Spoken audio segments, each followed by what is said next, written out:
শুভ সকাল বন্ধুরা, সকলে তোমরা কেমন আছো? আশা করছি তোমরা সকলে খুব ভালো আছো আর আমিও বেশ আছি।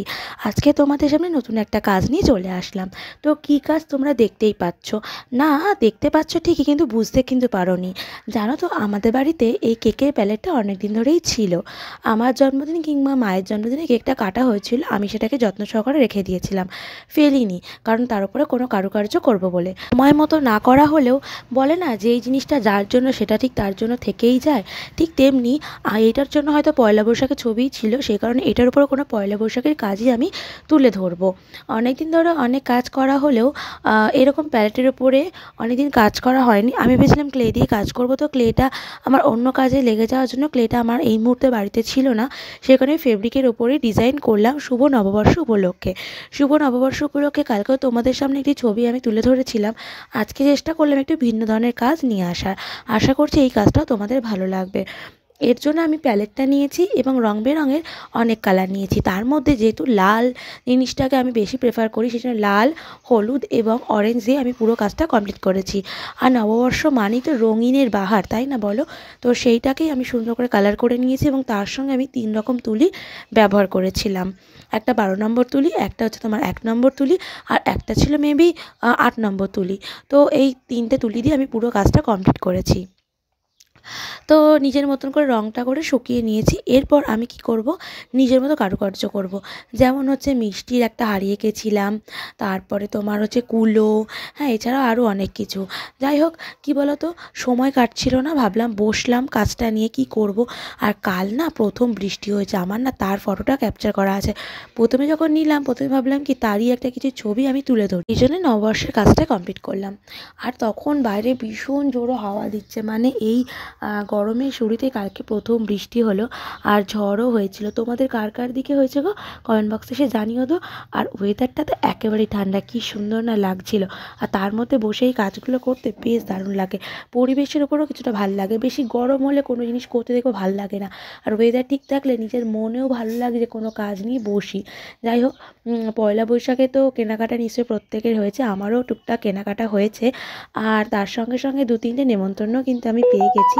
যে তোমার দোকান আছে, সেই তরফ থেকে দোকানেরই কিছু লোক নিমন্ত্রিত করেছে তাদের কাছে যাওয়ার জন্য। তো যাই হোক, প্রত্যেকের তো এরকম পয়লা বৈশাখ থাকে। আর ছোটোবেলায় এই পয়লা বৈশাখে আরও আনন্দ থাকতো, যখন বাবার সঙ্গে যেতাম মিষ্টির প্যাকেটগুলোকে নিয়ে আসতাম, সেই আনন্দ, সেটাও একটা সময় ছিল। এখন নিজেকেই যদি যাই তো নিজেকেই করতে হবে। তো ঠিক আছে, সময়ের সাথে সব কিছু হয়ে যায়, সেটা কোনো কথা না। তো পয়লা বৈশাখে তো প্রত্যেকের খুব আনন্দ, আর আমি দেখো সেই আনন্দ উপলক্ষে একটার পর একটা কাজ করেই যাচ্ছি। সত্যি কথা বলতে আমার ভীষণ ভালো লাগে অবসর সময় ফোনে গল্প না করে, ফোন স্ক্রল না করে টুকটাক টুকটাক নিজের কাজ মনের মতন করতে দারুণ লাগে। বেশ অনেকটা টাইম কেটে যায় আর নিজেরও ভালো লাগে, আর তোমাদের সামনে নিয়েও আসি। আর আমি এখন যা কিছু করি না কেন, ক্যামেরা অন করি। কেন বলো তো, যে যখন কোনো কাজটা করছি আমি কেন ক্যামেরা অফ ক্যামেরায় করব, যখন করছি অন ক্যামেরায় করি না। তোমরাও দেখবে, তোমাদের ভালো লাগে লাইক কমেন্ট করে দেবে, আর না ভালো লাগে তোমরা স্ক্রল করে বেরিয়ে যাবে। যাই হোক, কিন্তু তবুও তুলে ধরি, চেষ্টা করি প্রত্যেকদিন ভিডিও পোস্ট করার। আশা করি আজ নয় কাল হয়তো তোমাদের প্রত্যেকের ভালো লাগতে পারে আমার কাজগুলো। তো আর কি, গল্প করতে করতে দেখো একটার পর একটা কাজ নিয়ে বসেই পড়েছি, এবং এই সমস্ত টুকিটাকি কাজগুলো করতে আমার ভীষণ ভালো লাগে। আমার মতন কারা কারা আছো বলো তো, এই কাজগুলো করতে ভীষণ ভালোবাসো? আর এখন তো মানে অনেকটাই ফ্রি টাইম পাই, কারণ কিছু কিছু কাজ আছে মা করে ফেলে, তো অতটা আমার ব্যস্ত আমি এখন আর থাকি না। তো আঁকা, দোকান, পড়াশোনা এইসবের মধ্যে দিয়েই আমার টাইমটা কেটে যায়। আর এখন এই যে নববর্ষ, এখন এই ছবি ছাড়া আমি আর কিছু ভাবছি না। আর হ্যাঁ, কালকে তোমাদের সামনে আমি নিয়ে আসবো হনুমানজির একটা ছবি, কারণ কালকে হচ্ছে হনুমান জয়ন্তী। তো যাই হোক, ফেসবুকে বা ইউটিউবে দেখতে পাচ্ছি হনুমানজির অনেক ছবি, সেই জন্য আমার আঁকাও কমপ্লিট হয়ে গেছে, এবং তার কালারটা এখন আমি আনিনি, কালারটা আমি করব এবং তোমাদের সামনে ওটাও তুলে ধরবো। ভালো লাগলে কিন্তু আমাকে অবশ্যই রেসপন্স করো, আর এটা তো ভালো লাগলে ফলো করতে ভুলো না, চ্যানেলটা সাবস্ক্রাইব করে পাশে থেকো, আর কমেন্ট করে জানিও কেমন হয়েছে। যারা কিনা নতুন তারা কিন্তু অবশ্যই আমাকে সাপোর্ট করো, আমার পাশে থেকো। তোমাদের পাশেও আমি থাকবো, তোমাদের সাথে থাকবো, লাইক কমেন্ট করবো অবশ্যই। যারা কিনা আমাকে পাশে থাকবে আমিও তার পাশে থাকবো। সবাই সবার পাশে থাকলে দেখবে এগিয়ে যেতে আরও সাহায্য হবে, প্রত্যেকে আরও তাড়াতাড়ি এগিয়ে যেতে পারবে। তো চলো, কাজটা টুকটাক করে তোমরা দেখতে থাকো, আশা করছি তোমাদের কাছে খুব ভালো লাগবে। ভালো লাগলে যে বলে দিলাম, লাইক কমেন্ট করতে, শেয়ার করতে ভুলো না, চ্যানেলটা সাবস্ক্রাইব আর ফলো করে পাশে থেকো।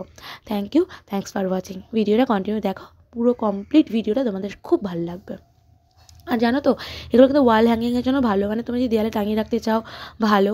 আমি তো ভাবছি আমি দোকানের সামনে রেখে দেবো, যে নতুন বছর নতুন কিছু আমি করলাম যখন।